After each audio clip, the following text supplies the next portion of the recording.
अस्सलामुअलैकुम। Welcome back to concept lecture hub. मैं उम्मीद करती हूँ आप सब ठीक होंगे। स्टूडेंट्स, अगर आपने अभी तक चैनल को सब्सक्राइब नहीं किया तो जल्दी से सब्सक्राइब करें, इस एजुकेशनल एक्सप्लेनर को लाइक, कमेंट और अपने दोस्तों के साथ शेयर करें ताकि हम आपके लिए ऐसे ही ज़बरदस्त एजुकेशनल एक्सप्लेनर्स बनाते रहें। आज हम क्लास 9 फिजिक्स के चैप्टर 6 का एक बहुत ही इंटरेस्टिंग टॉपिक डिस्कस करने वाले हैं, टॉपिक 6.3 डेंसिटी। और ट्रस्ट मी, आज का ये लेक्चर 2 किसी बोरिंग टेक्स्ट बुक की तरह बिल्कुल नहीं होगा, बल्कि एक मज़ेदार स्टोरी की तरह हम इस कॉन्सेप्ट को क्लियर करेंगे। आज के इस एग्जाम फोकस्ड लेक्चर का रोड मैप बहुत सिंपल है। पहले हम द कॉन्सेप्ट ऑफ डेंसिटी देखेंगे, फिर इसके फॉर्मूलाज एंड एसआई यूनिट्स, उसके बाद मॉलिक्यूलर स्पेसिंग, फिर कुछ इंपॉर्टेंट डेंसिटी वैल्यूज और आखिर में मेजरिंग डेंसिटी। मैं आपसे प्रॉमिस करती हूँ इस एक्सप्लेनर के बाद आपके बोर्ड एमसीक्यूज और शॉर्ट क्वेश्चंस एग्जैक्टली 100% प्रिपेयर हो जाएंगे। तो चलिए शुरू करते हैं। सेक्शन 1 पर आते हैं, the concept of density, the mystery of weight. कभी आपने सोचा है कि दो चीजें देखने में बिल्कुल एक जितनी लगती हैं, लेकिन उनका वजन अलग क्यों होता है? It is a mystery, right? Imagine करें आपके पास दो बिल्कुल आइडेंटिकल बीकर्स हैं। एक बीकर में 1 क्यूबिक मीटर वाटर है और दूसरे में एग्जैक्टली 1 क्यूबिक मीटर हनी। दोनों का वॉल्यूम तो बिल्कुल सेम है, लेकिन अगर आप दोनों को उठाएंगे ना, तो हनी आपको नोटिसेबली ज्यादा हैवी फील होगी। ऐसा क्यों? क्योंकि सेम वॉल्यूम होने के बावजूद हनी के अंदर मास ज्यादा टाइटली पैक्ड होता है। इस मिस्ट्री को थोड़ा और डीप लेकर चलते हैं। इमेजिन करें दो छोटे बॉक्सेस, दोनों का साइज 100% आइडेंटिकल है। एक बॉक्स वुड का है और जब आप उसको वे करते हैं तो वो सिर्फ 0.7 ग्राम्स का निकलता है। वहीं दूसरा बॉक्स जो बिल्कुल सेम साइज का आयरन का है, उसका वजन 8.0 ग्राम्स है। You see, volume totally same है, 1 सेंटीमीटर क्यूब, लेकिन मास में तो जमीन आसमान का फर्क है। आयरन आखिर इतना हैवी क्यों है? And here is the solution to our mystery: density. Density of a substance is defined as its mass per unit volume. यानी एक specific space या volume के अंदर कितना mass भरा हुआ है। इसे हम एक Greek letter से denote करते हैं, जिसे rho कहते हैं। Remember this students, एग्जाम में short question आए तो आपने exactly यही definition लिखनी है। Mass per unit volume is called density. Now let's move to section 2. Formulas and SI units, the mathematical DNA. अब हमें कॉन्सेप्ट तो समझ आ गया, लेकिन फिजिक्स में इनको मेजर करने के लिए हमें इसका मैथमेटिकल डीएनए पता होना चाहिए। यही फॉर्मूलाज आपकी एग्जाम न्यूमेरिकल सॉल्व करने में हेल्प करेंगे। Make sure to note this formula down. Main equation है डेंसिटी यानी rho is equal to mass divided by volume. अब अगर आपको डेंसिटी और वॉल्यूम पता है और मास निकालना है तो इक्वेशन को रीअरेंज करें। Mass is equal to density multiplied by volume, और अगर वॉल्यूम चाहिए तो volume is equal to mass divided by density. ये एक छोटा सा फॉर्मूला ट्रायंगल है जो आपने हमेशा याद रखना है। अब आते हैं यूनिट्स पर। देखें, मास का एसआई यूनिट किलोग्राम है और वॉल्यूम का क्यूबिक मीटर, तो लॉजिकली डेंसिटी का एसआई यूनिट बन गया किलोग्राम्स पर क्यूबिक मीटर। अगर हम स्मॉलर वैल्यूज की बात करें तो सीजीएस यूनिट होता है ग्राम्स पर क्यूबिक सेंटीमीटर। और क्योंकि मास और वॉल्यूम दोनों स्केलर क्वांटिटीज हैं, इनकी कोई स्पेसिफिक डायरेक्शन नहीं होती, तो उनसे मिलकर बनने वाली डेंसिटी भी एग्जैक्टली एक स्केलर क्वांटिटी ही है। Let's transition to Section 3, molecular spacing and mass. हमने देखा कि आयरन हेवियर है वुड से और हनी हेवियर है वाटर से, लेकिन माइक्रोस्कोपिक लेवल पर ऐसा क्यों होता है? असल में हर मैटर मॉलिक्यूल से मिलकर बनता है और डिफरेंट सब्सटेंसेस के मॉलिक्यूल्स का साइज, मास और सबसे इंपॉर्टेंटली उनके दरमियान जो इंटरमॉलिक्यूलर स्पेसिंग होती है वो बिल्कुल अलग होती है। इसको ऐसे समझें, इमेजिन करें एक क्राउडेड रूम जहां लोग बिल्कुल शोल्डर टू शोल्डर खड़े हैं।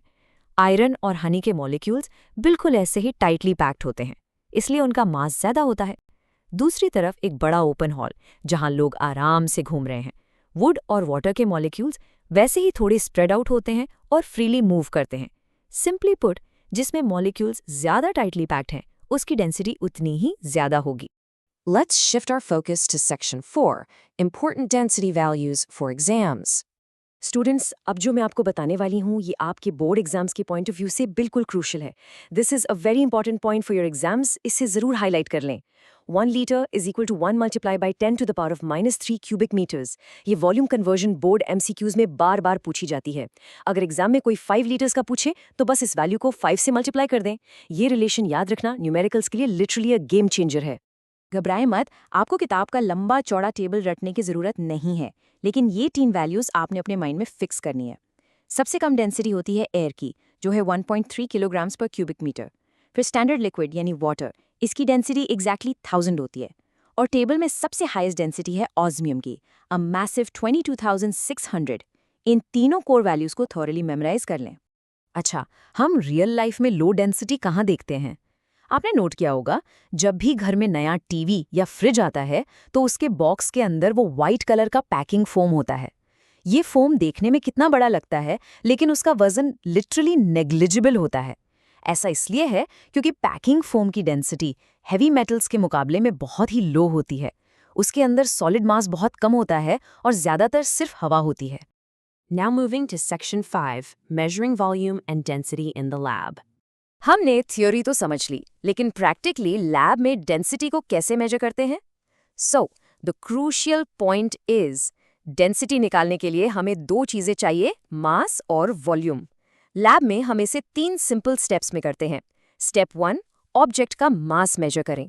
ये बहुत आसान है, आप एक स्टैंडर्ड फिजिकल बैलेंस यूज करके मास निकाल सकते हैं। स्टेप 2 है वॉल्यूम मेजर करना, और ये स्टेप डायरेक्टली ऑब्जेक्ट की शेप पर डिपेंड करता है। जब दोनों वैल्यूज आ जाएं तो स्टेप 3 में सिंपल मैथ है, मास को वॉल्यूम से डिवाइड कर दें एंड बूम, आपके पास डेंसिटी आ गई। अब ये जो स्टेप 2 था वॉल्यूम वाला, वो शेप पर कैसे डिपेंड करता है? अगर ऑब्जेक्ट की शेप बिल्कुल रेगुलर है, जैसे एक परफेक्ट स्फीयर या क्यूब, तो हम सिंपली वर्नियर कैलिपर यूज करके उसका डायमीटर वगैरह निकालेंगे और मैथमेटिकल फॉर्मूला लगाकर वॉल्यूम निकाल लेंगे। लेकिन अगर ऑब्जेक्ट इरेगुलर शेप का है, जैसे कोई टेढ़ा मेढ़ा पत्थर, तो हम वहाँ ज्योमेट्री के फॉर्मूलाज यूज नहीं कर सकते। उसकी जगह हम यूज करते हैं डिस्प्लेसमेंट मेथड। ये डिस्प्लेसमेंट मेथड बहुत ही इंटरेस्टिंग है, बिल्कुल एक प्रैक्टिकल पजल जैसा। आप एक डिस्प्लेसमेंट कैन लेते हैं और उसे उसके ओरिफिस यानी साइड वाले सुराख तक पानी से भर देते हैं। फिर उस इरेगुलर ऑब्जेक्ट को स्लोली पानी में ड्रॉप करते हैं। ऑब्जेक्ट ऑब्वियसली अपने वॉल्यूम के बराबर पानी बाहर निकालेगा, राइट? उस बाहर आने वाले यानी डिस्प्लेस्ड वाटर को एक ग्रेजुएटेड सिलेंडर में कलेक्ट कर लें। जितना पानी उस सिलेंडर में आया, एग्जैक्टली वही उस ऑब्जेक्ट का वॉल्यूम है। ये मेथड उन ऑब्जेक्ट्स के लिए एब्सोल्युटली परफेक्ट है जो पानी में डूब जाते हैं। And finally, we are at Section 6, Exam Tips and Conclusion. हमने डेंसिटी का पूरा कॉन्सेप्ट माइक्रोस्कोपिक लेवल से लेकर लैब मेजरमेंट तक थॉरोली समझ लिया है। अब मैं आपको एक क्विक बोनस टिप देना चाहती हूँ। आपकी बुक में एक छोटा सा क्विज है, how do you identify a silver spoon versus a stainless steel spoon? देखने में तो दोनों बिल्कुल एक जैसे लगते हैं। इसका एक क्विक ट्रिक याद रख लें, मैग्नेटिक प्रॉपर्टीज। स्टेनलेस स्टील में आयरन मौजूद होता है तो वो मैग्नेट की तरफ अट्रैक्ट हो जाएगा, लेकिन प्योर सिल्वर कभी अट्रैक्ट नहीं होगा। ये छोटी छोटी प्रैक्टिकल बातें ही आपके कॉन्सेप्ट्स क्लियर करती हैं और मार्क्स बढ़ाती हैं। And that brings us to the end of today's explainer. Best of luck with your physics exams, students. You've literally got this. आप में बहुत potential है, बस focus और daily practice जारी रखें। लेकिन जाने से पहले मेरे पास आपके लिए एक mind-boggling सवाल है। अगर अर्थ की डेंसिटी अचानक आधी हो जाए, तो हमारे वजन पर क्या फर्क पड़ेगा? इस बारे में जरूर सोचिएगा। अगर आपको ये स्टोरी स्टाइल एक्सप्लेनर पसंद आया तो कॉन्सेप्ट लेक्चर हब को अभी सब्सक्राइब करें ताकि चैप्टर 6 का अपकमिंग लेक्चर 3 आप मिस ना करें। अपना